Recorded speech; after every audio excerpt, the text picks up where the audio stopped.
తో చూడండి, ఈ మొత్తం భారతం మొత్తం బాబాల భారతం అయిపోయింది.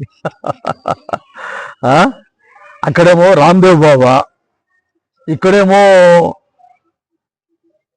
అఘోరి, ఇక్కడ ఇంకొక చిన్న అఘోరి నెంబర్ 2 శ్రీ ఆదిత్య పరాశ్రీ బాబా వారు ఇంకోరు కొత్త దుకాణం స్టార్ట్ చేసిందండి.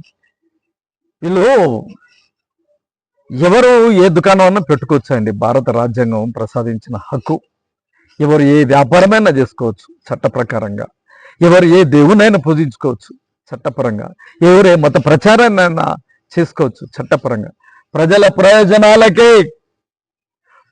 ప్రయోజనాలకి భంగకరంగా, ఆటంకరంగా, అవరోధంగా ఉంటే, అరే నీ వ్యక్తిగత జీవితం అయితే నేను అడగను రా భయ్, నువ్వు ప్రజా జీవితంలో ఉన్నావు కనుక, ప్రజా జీవితంలో ఉంటే నిన్ను అడిగి కడుగుతాం, లెక్కలు బొక్కలు తీసి అడిగి కడుగుతాం, నిప్పులతో కడుగుతాం, చెడు కూడా ఆడతాం అంటాడు మహాకవి శ్రీశ్రీ.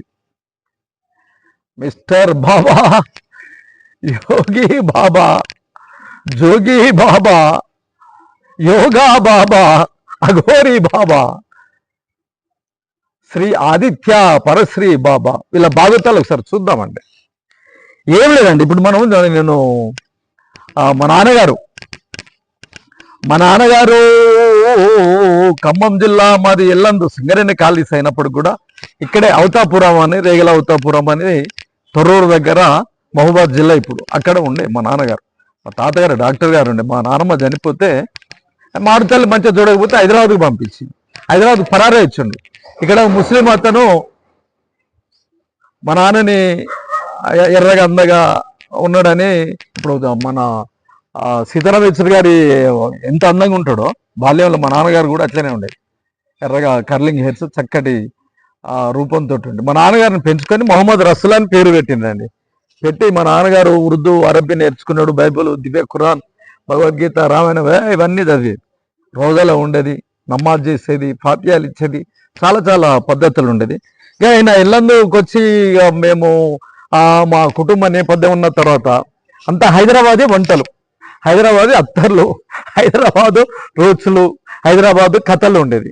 మా నాన్న షర్బత్ కొనేదండి. ఆ షర్బత్ అసలు నాకు ఇప్పుడు కూడా నా నోట్లో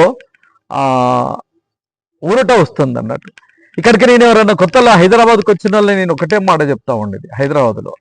హైదరాబాద్కు వచ్చిన వాళ్ళు చార్మినార్ చూస్తే, చార్మినార్ ఎదురుగా ఉన్న రైట్ సైడ్ రోడ్డు పక్కన ఒక హోటల్ ఉంటుంది.